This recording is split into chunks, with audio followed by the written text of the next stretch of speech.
Axl Rose. The name alone invokes images of a rock and roll rebel, a musical genius, and one of the most controversial figures in all of music history. From his troubled childhood in Indiana to becoming the frontman of one of the most dangerous bands in the world, his journey is as legendary as it is tumultuous. This is the story of Axl Rose, the rock icon.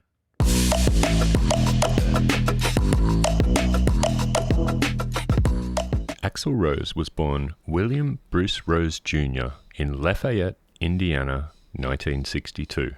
The oldest child of Sharon Elizabeth, then 16 years old, and William Bruce Rose, then 20 years old, Axl was approximately only 2 years old when his biological father left his mother and the town of Lafayette. Axl's mother, Elizabeth, then married Stephen L. Bailey and changed her son's name to William Bruce Bailey, or Bill Bailey for short. Axl's stepfather, Stephen, was abusive, enforcing harsh religious practices while punishing Axl and his siblings for being sinful. It was a strict Pentecostal religious household where the family was required to attend church services 3 to 8 times per week. During this upbringing, Axl would often find his solace and escape in music, singing in church choirs, and often noted by his friends for always wanting to sing the high parts, and later on in his early teen years discovering rock and roll. It was around that time in his teenage years where he learned the man who had raised him wasn't his biological father, leading the young man to a deep sense of identity struggle. He found himself in trouble with the law in Lafayette and was arrested more than 20 times on charges such as public intoxication and battery. Axl was developing a reputation as a rebel and a troublemaker. He decided to separate himself from his tumultuous upbringing and moved to Los Angeles, California in December of 1982. After moving to Los Angeles, he became so engrossed in his band, the Axls, that his friends suggested he should call himself Axl Rose, and he would later change his name to Axl legally. Axl was influenced by many of the greats of rock music. His musical taste expanded well beyond gospel. He loved the swagger of the Rolling Stones, Queen's theatricality, Elton John's piano-driven compositions, Led Zeppelin's mystical aura, and Aerosmith's gritty rock style, all of which would play a role in shaping his unique vocal and musical style. Queen, pure champions, 4 vital musicians that changed the shape and history of rock music, a band whose influence and innovation are still going strong after 20 years. Hi, I'm Axl Rose, and the first album I ever bought was Queen's A Night at the Opera. When I was a kid, I was told that rock and roll wasn't music, it wasn't art. Queen was my proof, my evidence that these people were wrong, and they meant everything to me. He wasn't just a singer, he was a performer, an artist, and a visionary. It was the early 80s. Axl was determined to make his mark on the music scene. He arrived in Los Angeles with a suitcase and a dream. The city's rock scene was electric, but also ruthless.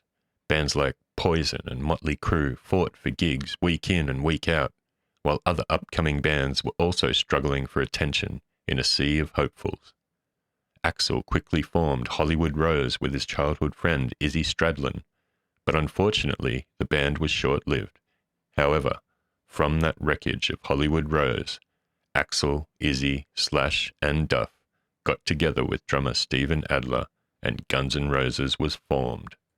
Guns N' Roses quickly developed a reputation as being dangerous. They had this raw, unfiltered energy that set them apart from the glam rock acts of the time. They weren't all about hairspray and party anthems. They were about survival, rebellion, and rock and roll. So we want to dedicate this song to the people that try to hold you back. The people that tell you how to live, people that tell you how to dress, people that tell you how to talk, people that tell you what you can say and what you can't say. I personally don't need that. I don't need that in my life. Those are the kind of people that get me down. They make me feel like somebody out there is out to get me. In 1986, after a series of blistering live performances at the Troubadour and the Whiskey A Go-Go, venues which were known for launching some of the best bands on the Hollywood Strip, Geffen Records saw the raw potential and signed them to make their debut album, Appetite for Destruction. What followed would be nothing short of a rock revolution. Guns N' Roses were unlike any band at the time. They were real and aggressive, and preferring a gritty yet mildly glamorous look.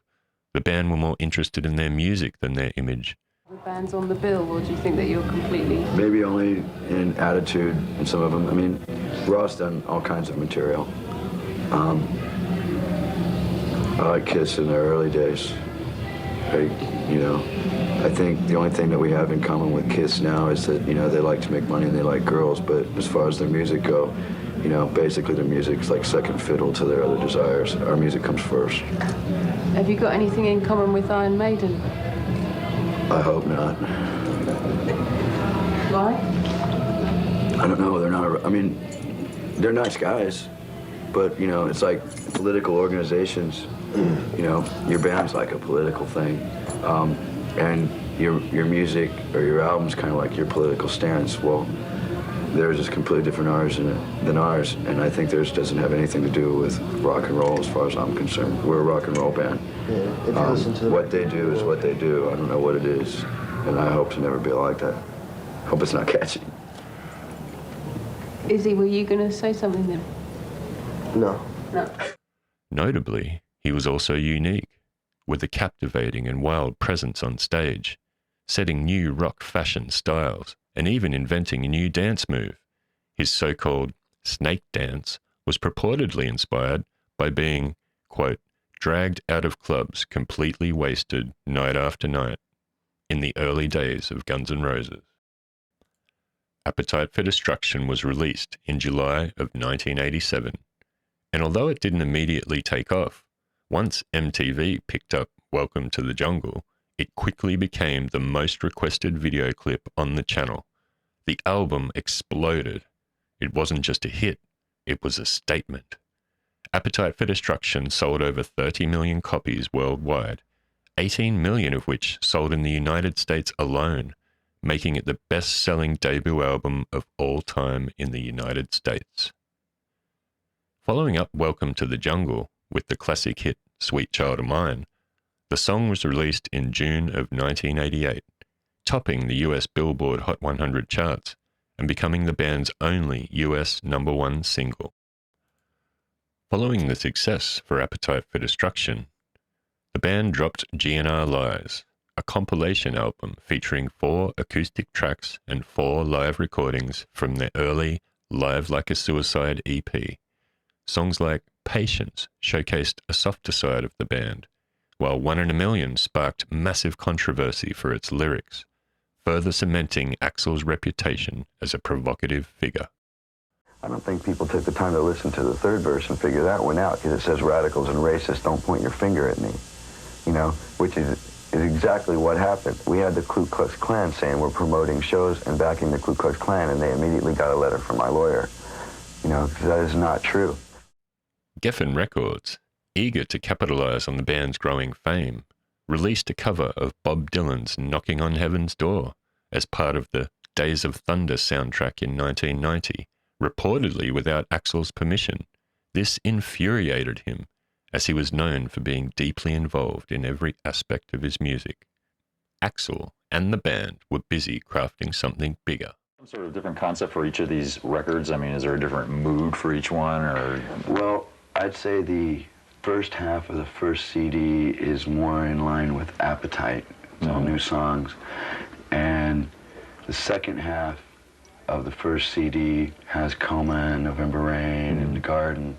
So some really experimental numbers for us. And then I'd say the first half of the second one is The South Will Rise Again. We didn't plan on that, but there's it's like Heaven's Door and Civil War and song Yesterdays and a song called Breakdown that definitely have a bit of a southern rock feel. Wow. That like I'd say Paradise City, like in the chorus, kind of has that, and Sweet Child kind of has that, and it ended up the best sequencing to make the record flow all the way through. We didn't plan on putting all those songs in that vein together, but to make the record flow all the way through, so if you wanted to listen to all of it, that's the best way. In 1991, Guns N' Roses released the long-awaited double album Use Your Illusion 1 and Use Your Illusion 2. Two ambitious albums that demonstrated dramatic evolution in their sound. The albums debuted at number 2 and number 1 respectively on the US Billboard 200 charts, a feat not achieved by any other group.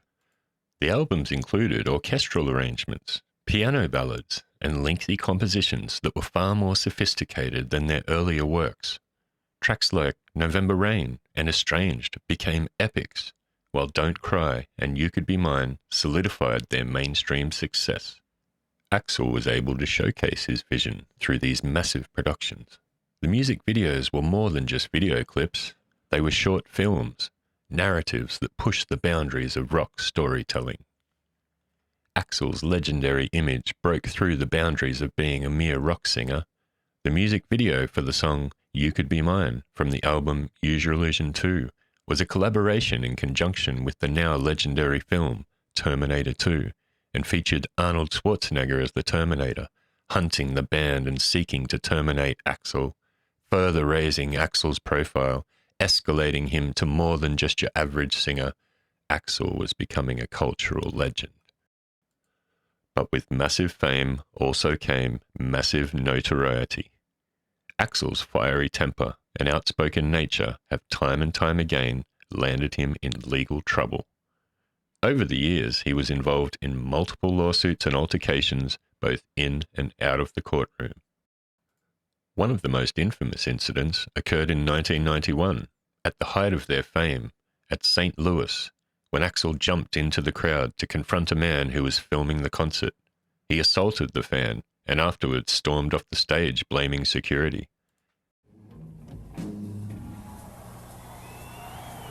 Well, thanks to the lame-ass security, I'm going home.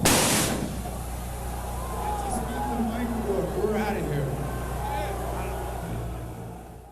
His outburst angered the fans at the concert so much that he sparked a riot, resulting in an estimated $200,000 in damages. He was later charged with inciting a riot and faced a lengthy court battle. Axl's outbursts were legendary. He was unpredictable, 1 minute delivering an incredible performance, the next storming off stage. But that unpredictability also made him one of the last true rock stars. Beyond concert incidents, legal battles followed with Guns N' Roses itself.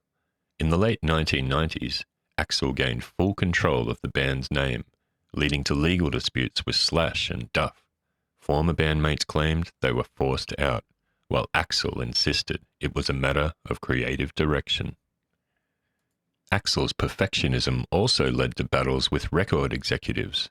His prolonged work on the final album Chinese Democracy resulted in legal disputes with Geffen Records, who grew frustrated with the years and years of delays and ballooning production costs.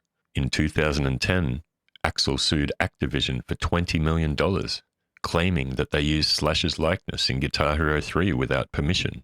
He accused the company of deceiving him, leading to yet another high-profile lawsuit. Despite his many legal troubles, Axl Rose remained resilient. His battles, both personal and professional, only added to his mythos, making him one of the most enigmatic figures in rock history. Axl was larger than life. Not just known for his voice, he was infamous for his temper, feuds, and unpredictability. His sharp tongue and refusal to conform made him both admired and feared. 6 years ago, I hitchhiked here and ended up stuck out in the middle of this place. Climbed up out of the freeway. This little old black man comes up to me and my friend with our backpacks and about $10 between us. And he goes, "You know where you are? You in the jungle, baby! You're gonna die!"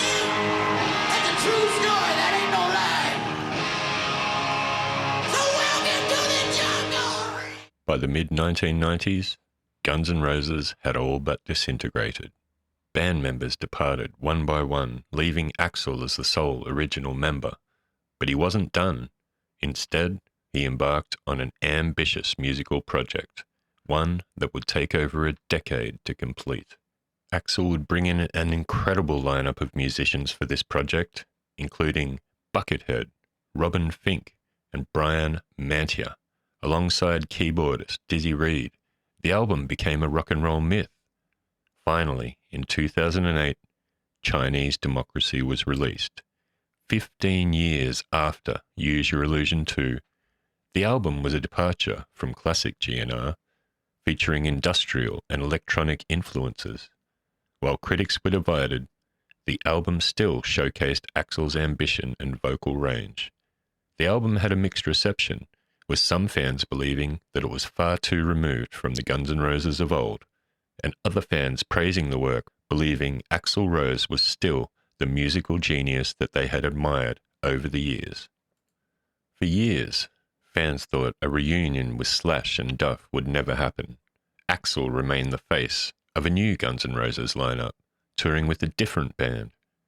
But in 2016, after talk of a potential reunion was starting to hit news outlets, the unthinkable happened. The Not in This Lifetime tour was announced. Hey Axl, you look great. How's it going, Axl? Chatting. Hey, any chance you guys doing a reunion tour with a full lineup in the future? This lifetime. A lot of great. The Not in This Lifetime tour became one of the biggest world tours for any band in history. The group embarked on a world tour that spanned all continents except Antarctica. They performed 175 shows and had over 5 million attendees. The band grossed over $580 million in ticket sales alone. Axl was back, solidifying himself as a cultural icon, leader and frontman of one of the greatest rock bands of all time. Axl Rose's cultural influence cannot be overstated. It goes far beyond Guns N' Roses. His stage presence, vocal abilities, and determination have left an undeniable mark on rock music. From his early days in Indiana to global superstardom, he remains one of rock and roll's most enigmatic and enduring figures. At over 60 years of age, Axl still resonates with fans and pop culture decades after his rise to fame. Through personal struggles to triumph and controversy, reinvention and resilience, his legacy is undeniable. Axl Rose defined a generation and never compromised on his ability and character.